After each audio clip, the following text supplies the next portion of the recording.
আমরা আমরা ডিসি মেশিনের সাজেশন দেখব, শর্ট সাজেশন যেটা পরীক্ষায় আসে ঠিক সেটাই আমরা এখানে লিখেছি। যেমন 1 নম্বর অধ্যায়ে 2টা কোশ্চেন আমরা লিখেছি, লিড অ্যাসিড ব্যাটারির গঠন কার্যপ্রণালী এবং ড্রাই সেলের গঠন কার্যপ্রণালী।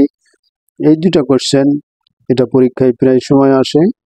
এবং 3 নম্বর কোশ্চেন আমরা 4 অধ্যায় থেকে লিখেছি, কার্বন 82 উপর কপার ইলেকট্রোপ্লেটিং বর্ণনা করো।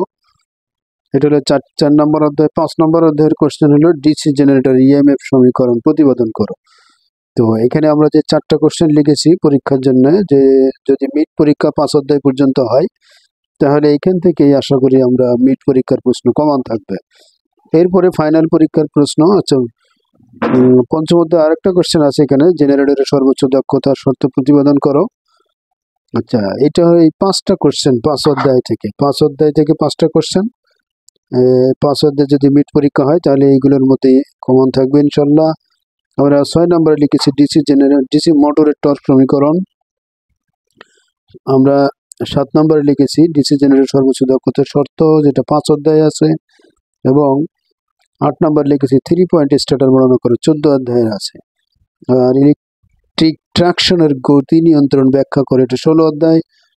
আচ্ছা, এছাড়া মিড পরীক্ষায় যদি আমরা বলি তাহলে মিড পরীক্ষায় একটা ম্যাথ থাকবে, 5 অথবা 6 অধ্যায়ের একটা ম্যাথ থাকবে। এবং আমাদের lead acid battery, dry sell, এই 2টা কোশ্চেন সাথে ডিসি জেনারেটর ইএমএফ সমীকরণ। তাহলে 1, 2 ডিসি লিড অ্যাসিড ব্যাটারি একটা, ড্রাই সেল একটা, ইএমএফ ইকুয়েশন একটা, এবং 5 এবং 6 অধ্যায়ের একটা অঙ্ক। এই হলো মিডের সাজেশন, আর বাকিগুলো ফাইনালের সাজেশন।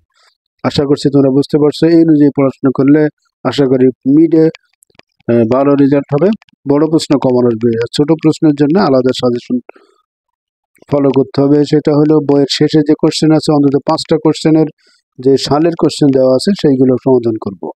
আর এখানে আমরা যেটা আগে পড়াইছি সেটা ডিসি জেনারেটরের সিরিজ ফিল্ড, এবং এই নিচেরটা হলো শান্ট ফিল্ড জেনারেটরের চিত্র এবং সূত্র। এটা পরে ব্যাখ্যা করবো ইনশাআল্লাহ।